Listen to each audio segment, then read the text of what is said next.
국민의 쾌승, 이제부터가 중요하다. 국민이 통쾌하게 승리했습니다. 길게는 윤석열 3년, 짧게는 12.3 내란 후 6개월 동안 우리 국민은 온갖 예상치 못한 난관을 모두 이겨내고 21대 대선에서 기어이 쾌승을 이뤘습니다. 이번 대선은 국민 대 미국의 싸움이었습니다. 또 애국 애민, 민주 평화 세력 대 친미 친일, 반중 반북 극우 세력의 대결이었습니다.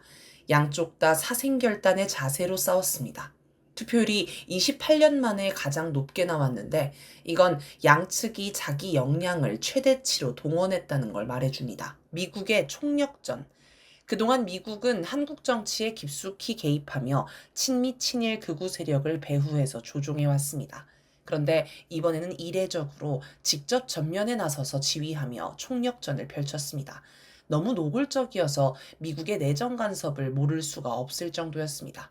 첫째, 윤석열이 국회에서 탄핵당하고 권한대행 체제가 들어서자 미국은 곧바로 한덕수 권한대행을 지지한다고 밝혔습니다. 그러다 한덕수도 탄핵당하고 최상목이 권한대행이 되자 또 최상목을 지지한다고 밝혔습니다. 미국의 한덕수, 최상목 지지 발언은 한두 번이 아니라 기회가 있을 때마다 계속 나왔습니다. 내란 공범인 한덕수, 최상목을 지지한다는 건 윤석열의 내란을 지지한다는 말이나 다름없습니다. 그리고 한덕수, 최상목 체제를 흔들지 말라며 한국 야당에 보내는 경고이기도 합니다. 둘째, 지난해 12월 23일 미국 의회조사국 CRS가 대한민국 정치 위기, 계엄령과 탄핵이라는 보고서를 발표했습니다. 의회조사국 보고서는 개인이 작성하지만 상하원이 모두 참고하는 공식 자료입니다. 그런데 이 보고서는 이재명 대통령을 윤석열의 친미 친일, 반중 반북 정책에 맞서는 반미 반일, 친중 친북 인사로 묘사하며 문제 삼았습니다. 또한 이재명 대통령이 여러 재판을 받고 있다며 범죄인 취급하면서 윤석열 탄핵 헌재 판결 시기와 이 대통령 재판 시기에 따라 이 대통령이 대선에 출마하지 못할 수 있다고 지적했습니다. 이건 이재명 대통령 재판이 끝날 때까지 윤석열 탄핵 심판을 늦추라는 지침이나 다름없었습니다. 셋째, 박선원 민주당 의원이 2월 초 조셉윤 주한미 대사대리로 추정되는 인물에게 윤석열 파면이 조기에 인용되면 국힘당에 불리하다. 3월 26일 이재명 2심 선고일에 맞춰서 헌법재판소 판결이 나올 가능성이 크다. 2심 재판부가 이재명 형량을 깎지 않을 것 같다. 이재명, 윤석열 다 나가야 한다는 분위기를 조장할 것이라는 등의 이야기를 들었습니다. 처음에 박 의원은 황당한 이야기라고 일축했지만 시간이 흐르면서 이 이야기와 비슷한 방향으로 사태가 흘러가자 3월 19일 이 사실을 폭로했습니다. 이는 미국이 한국의 사법부, 헌재까지도 조종하며 내정 간섭을 하고 있음을 보여줍니다. 당시 미국이 대법원에 이재명 사건 파기 자판 혹은 파기 환송을 요구했다는 이야기도 있었습니다. 넷째, 5월 15일 제이비 어브런슨 주한미군 사령관이 대한민국 새 지도자는 6월 4일부터 일종의 동맹이 기로에 있다는 사실을 받아들여야 할 것이라고 발언해 노골적으로 대선에 개입했습니다. 여기서 말하는 일종의 동맹은 한미일 삼각동맹을 뜻합니다. 브런슨은 한미일 삼각동맹을 지지하는 사람이 대통령으로 뽑혀야 하며 그렇지 않더라도 누구든 당선되면 한미일 삼각동맹을 지지해야 한다는 말을 한 것입니다. 다섯째, 5월 15일 미국 상원 외교위원회 인사청문회에 출석한 마이클 디손버 국무부 동아태 차관보 지명자는 동맹국과 동반자 국가들의 대만에 대한 지원을 장려해야 한다라고 말했습니다. 동아태 차관보가 관할하는 지역을 따져보면 여기서 말하는 동맹국은 한국과 일본을 뜻합니다. 즉, 대만 전쟁 발발 시 한국군도 미군과 함께 대만을 지원해야 한다는 것입니다. 이는 대만 전쟁이 발발해도 중립을 지켜야 한다고 주장하는 이재명 대통령을 저격하는 발언입니다. 여섯째, 갑자기 미국에서 주한미군 4,500명 감축설이 흘러나왔습니다. 빅터차 전략국제문제연구소 CSIS 한국 석좌도 2일 한국의 새 정부가 주한미군의 전략적 유연성에 반대하면 트럼프가 주한미군 전면 철수 등을 포함한 보복을 할 수 있다라고 경고했습니다. 이틀 전인 5월 31일에는 피트 헤그세스 미국 국방부 장관이 싱가포르에서 열린 샹그릴라 대화연설에서 안미 경중을 중단하라고 요구했습니다. 안미 경중이란 안보는 미국과 협력하고 경제는 중국과 협력하는 노선을 말합니다. 대선 투표일을 며칠 앞두고 쏟아진 보도들은 모두 이재명이 당선되면 주한미군이 철수한다. 미국은 중국과 잘 지내겠다고 하는 이재명을 반대한다는 내용으로 국힘당 등 친미 친일 극우 세력이 이재명 대통령을 공격할 소재가 되었습니다. 특히 주한미군 철수는 중간층이 이재명 후보에게 투표하는 걸 주저하게 만드는 효과적인 무기입니다. 한편으로는 친미 친일 극우 세력에게 공포감을 심어주어 이재명 공격에 더욱 적극적으로 나서게 하는 효과도 있었습니다. 일곱째, 5월 25일 미국 선거감시단이라는 정체불명의 무리가 입국해 이른바 부정선거 시비를 걸었습니다. 이들은 전직 관료 출신들로 이들을 뒤에서 지원하는 인사 중에는 트럼프와 가까운 사이로 알려진 고든창 미국 보수정치행동회의 이사도 있습니다. 이들은 27일 기자회견을 열어 한국 선관위가 자신들의 선거 참관을 거절했다며 대선 결과를 신뢰할 수 없다고 주장했고, 심지어 한국인들도 미국 국회의사당 폭동처럼 나가서 당신들의 힘을 보여주기를 바란다라고 해 노골적으로 폭동을 선동했습니다. 같은 날 미국 글로벌 복음주의 교회연합도 긴급 성명을 발표해 한국 더불어민주당은 국가체제를 반란으로 정복하려던 친북 공산주의 세력과 연합하여 한국 대선에 출마하는 정당이라고 공격했습니다. 이 밖에도 미국이 국내 정치와 대선에 개입한 여러 사례가 있습니다. 이런 식으로 미국은 한국 대선에 전면에 나서서 친미 친일 극우 세력을 지휘하며 이재명 대통령 당선을 막으려 했습니다. 친미 친일 극우 세력의 총력전. 미국의 지휘 아래 친미 친일 극우 세력도 총력전을 펼쳤습니다. 그들 처지에서는 만약 이번에 정권을 뺏기면 내란 특검, 명태균 특검, 검찰개혁 등으로 완전히 박살날 수 있기 때문에 사생결단으로 달려들었습니다. 조중동을 비롯한 적폐 언론은 조작된 여론조사를 보도하면서 민심을 흔들려 했습니다. 특히 여론조사 결과 발표 금지 기간이 다가오자 김문수가 치고 올라가면서 이재명과의 격차가 줄어드는 추세다. 이대로 가면 추월이 가능하다. 서울에서는 이미 뒤집었다는 식의 허무맹랑한 왜곡 보도로 김문수 지지자에게 용기를 불어넣어 투표장에 나가게 했습니다. 검찰과 법원은 한통속이 되어 이재명 죽이기에 매달렸습니다. 검찰은 사건이 될 수도 없는 일들을 꼬투리 잡아 수백 번의 압수수색을 자행하고 무더기 기소를 했습니다. 이 때문에 이재명 대통령은 12개 혐의, 8개 사건으로 5개의 재판을 동시에 진행하게 됐습니다. 언론은 이를 대대적으로 보도하며 사람들이 이재명 대통령을 중대 범죄자로 인식하게 만들었습니다. 법원도 이재명 대통령이 당대표 활동, 후보 활동을 할 수 없을 정도로 재판을 진행하며 고의로 정치 활동을 방해했습니다. 많을 때는 일주일에 4번씩 재판에 출석해야 하는 일도 있었습니다. 특히 대법원이 이재명 대통령의 선거법 위반 사건을 서둘러 파기환송한 것은 명백한 대선 개입이었습니다. 군부도 이재명 죽이기에 나섰습니다. 군부는 아예 진짜로 죽이려고 시도했습니다. 12.3 내란 때는 이재명 대통령을 수거대상 1순위에 올려놓고 체포해 사살하려 했습니다. 이후에도 전직 북파공작원 HID 출신을 시켜 암살하려 한다는 제보가 지속적으로 나와서 이재명 대통령이 방탄조끼를 입고 방탄 유리벽을 세운 뒤 선거운동을 해야 할 정도였습니다. 군부는 12.3 내란의 명분을 만들기 위해 전쟁을 계속 시도했는데 내란이 실패한 뒤에도 전쟁 유도는 계속되었습니다. 최전방에서 북한을 자극하는 훈련을 계속한 것이나 중부전선과 서부전선의 비무장지대에서 수상쩍은 오발 사건이 발생한 것이나 정체불명의 납북자 단체를 동원해 대북전단을 날리는 등 도발을 계속했습니다. 만약 북한이 인내하지 않았다면 남북 간 충돌이 발생하면서 대선이 완전히 덮일 뻔했습니다. 극우 단체와 극우 유튜버 등 극우 세력도 서부지법 폭동에 이어 난동을 이어갔습니다.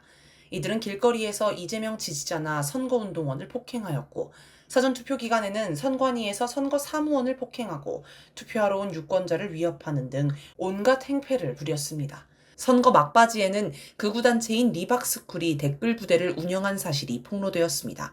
이들은 어린이 청소년에게 극우 교육을 해 친미 친일 극우 세력을 계속 육성하려 하였습니다. 심지어 미국과 친미 친일 극우 세력은 이명박, 박근혜까지도 동원했습니다.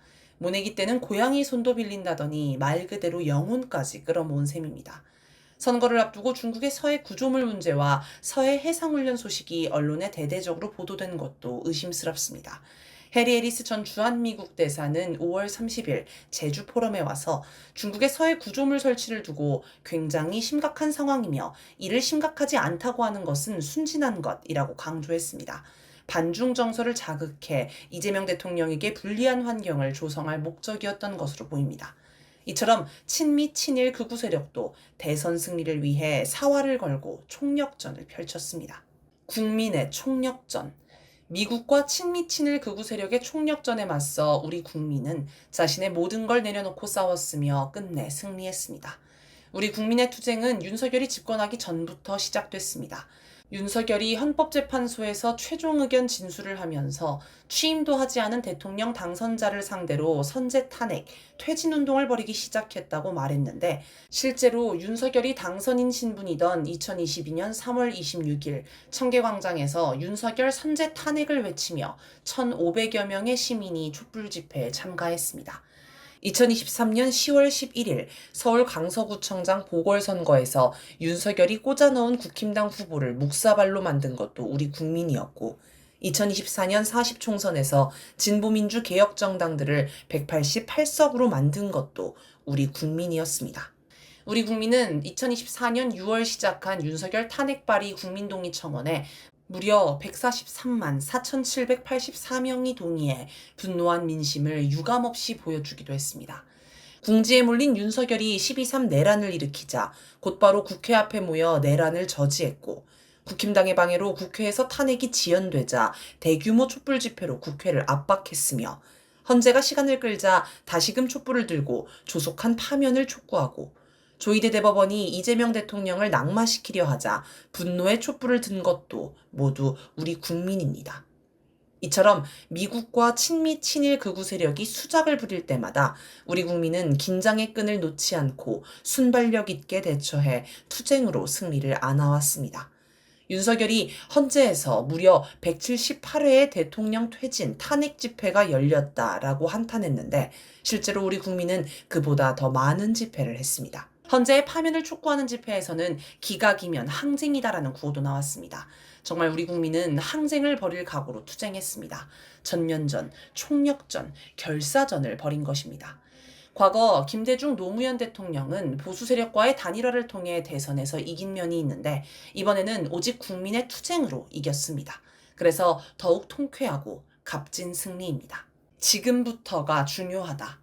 미국 시각으로 3일 캐롤라인 레빗 미국 백악관 대변인이 공식 브리핑 중에 한국 대선 결과에 관한 공식 반응을 밝히려다 답변지를 찾지 못해 허둥대는 희한한 일이 벌어졌습니다. 그는 연단 위에 놓인 서류를 뒤적이다 결국 가지고 있지 않지만 구해다 주겠다라고 답했습니다. 그리고 브리핑이 끝날 때까지 끝내 한국 대선에 관한 이야기는 하지 않았습니다. 미국은 한미동맹을 그렇게 강조하더니 정작 한국 대선 결과에 관한 입장문도 미리 준비하지 않은 것입니다.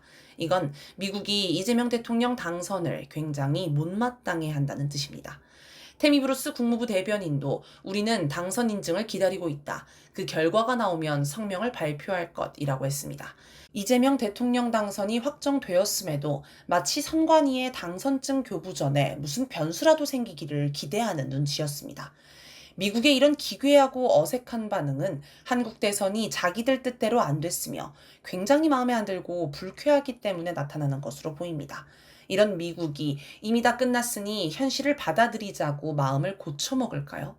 미국과 친미 친일 극우 세력은 앞으로도 더욱 발악할 것입니다. 그들은 이 땅을 자기들 땅으로 여깁니다. 그래서 이번 대선 패배를 두고 자기 땅을 빼앗겼다고 느낄 것입니다. 그러니 지금보다 더한 발악을 할 것입니다.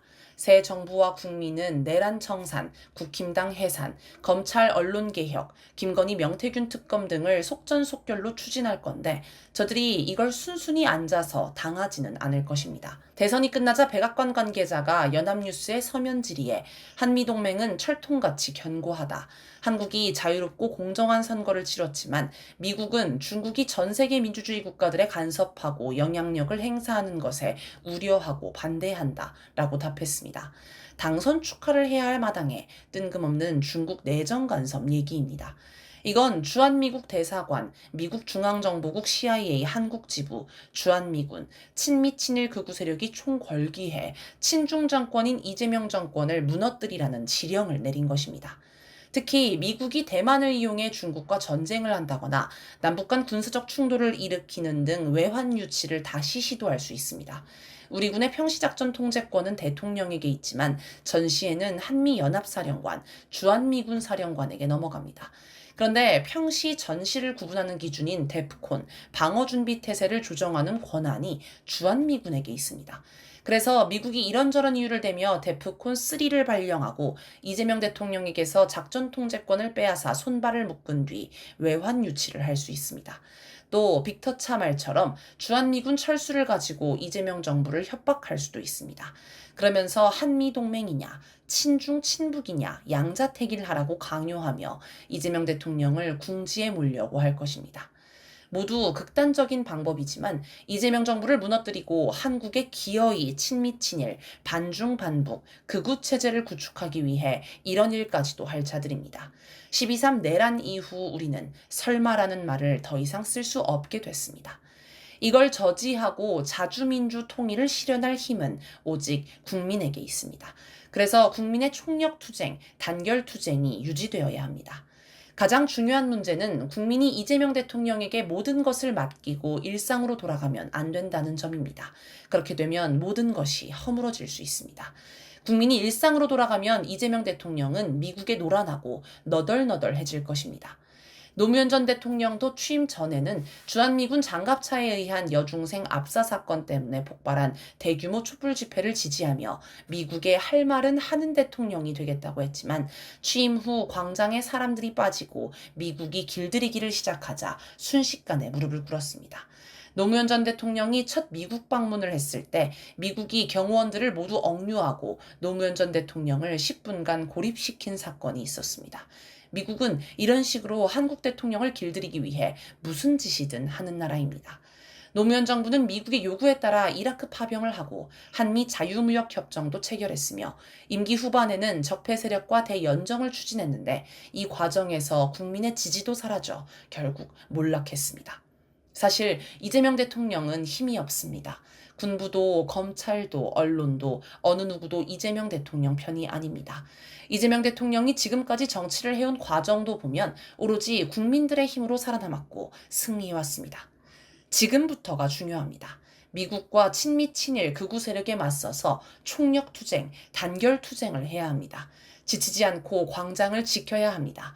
그렇게 이재명 정부가 잘못된 길로 빠지거나 후퇴하지 않도록 압박하며 밀고 나가야 합니다.